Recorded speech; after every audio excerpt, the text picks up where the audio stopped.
बच्चों, कैसे हैं आप सब? आशा करती हूँ आप सब अच्छे होंगे, स्वस्थ होंगे। स्वागत है आपका इस कक्षा में। आइए आज हम पढ़ते हैं संस्कृत का अध्याय 2, संस्कृत वर्णमाला।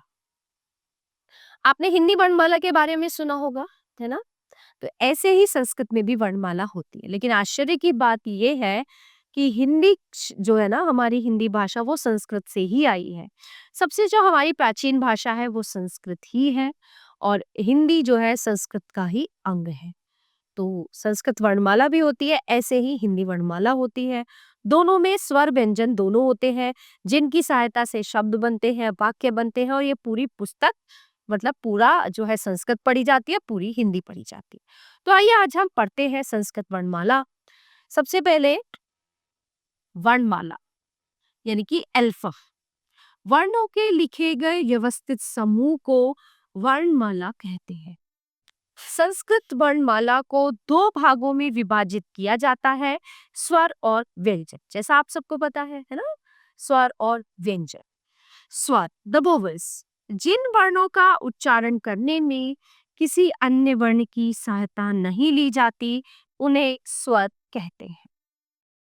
संस्कृत में 13 स्वर होते हैं, जैसे अ आ ई उ ऊ, र से ऋषि, र ल, ए ऐ ओ औ। अब हिंदी में 11 होते हैं, संस्कृत में 13 होते हैं। तो यहाँ पर जो है ये दो स्वर बढ़ा दिए गए हैं, ठीक है, र और ल। अयोगवहा, ये वर्ण न तो स्वर है और न व्यंजन, लेकिन फिर भी इन्हें वर्णमाला में सम्मिलित किया गया है, इसलिए इन्हें अयोगवहा कहते हैं। ये निम्नलिखित है।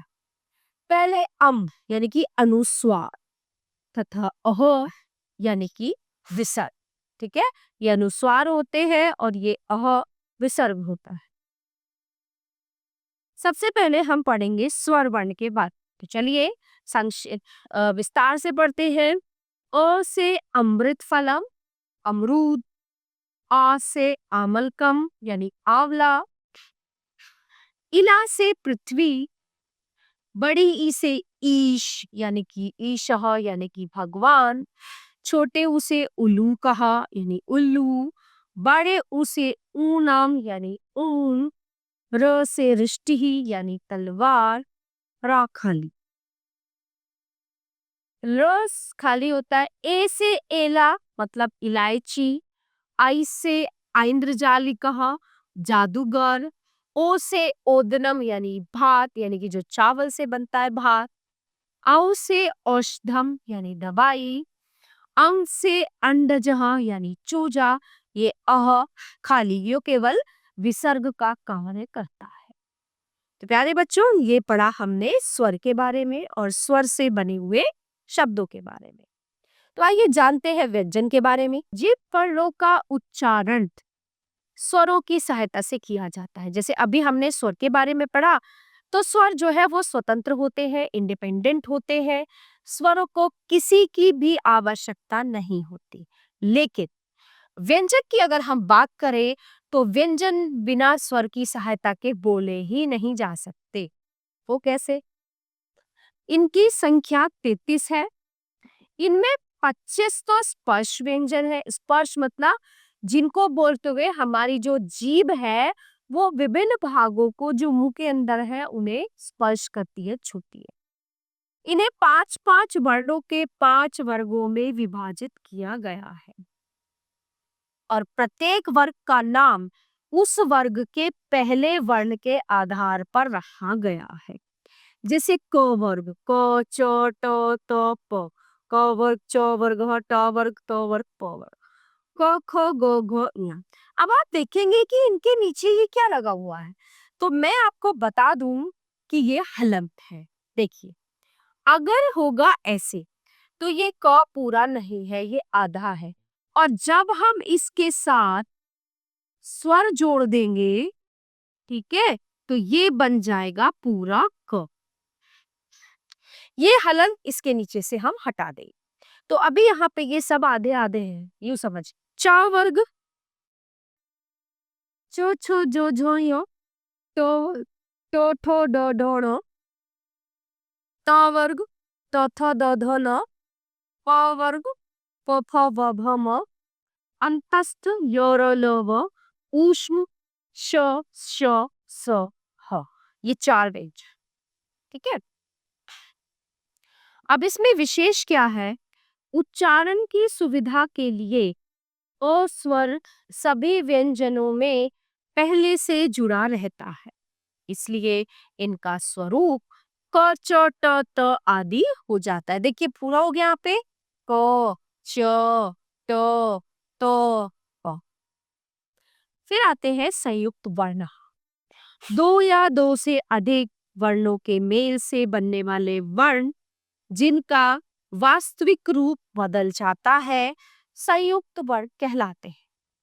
ये निम्नलिखित 4 होते हैं श, त्र, ज्ञ और श्र। जैसे क श अ क्ष, ज य अ ज्ञ, त र अ त्र, श र अ श्र। संयुक्ताक्षर।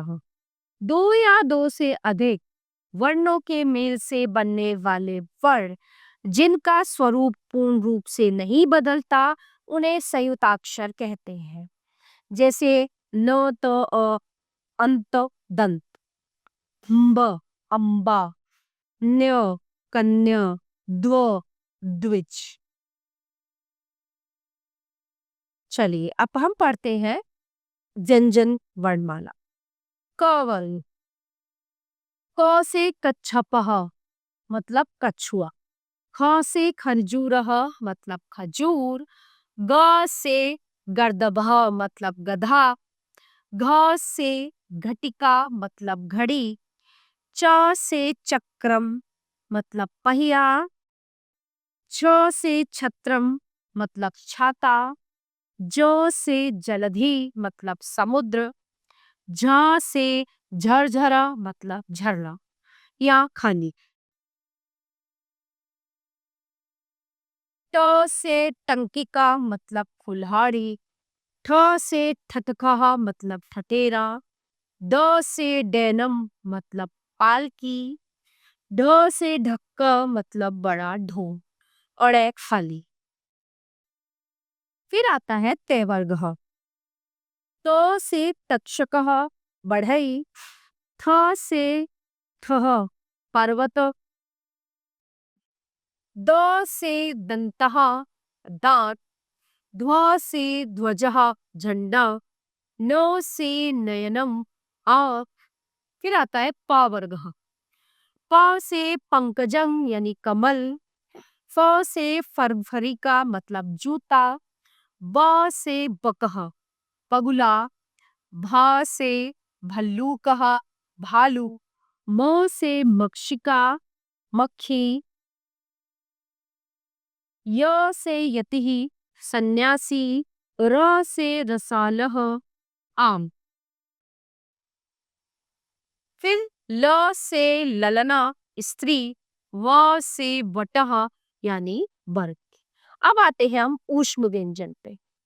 श से शशि यानी चंद्रमा, श से षटपदः यानी भौरा, स से सर्पः यानी सांप, ह से हरिः यानी बंदर।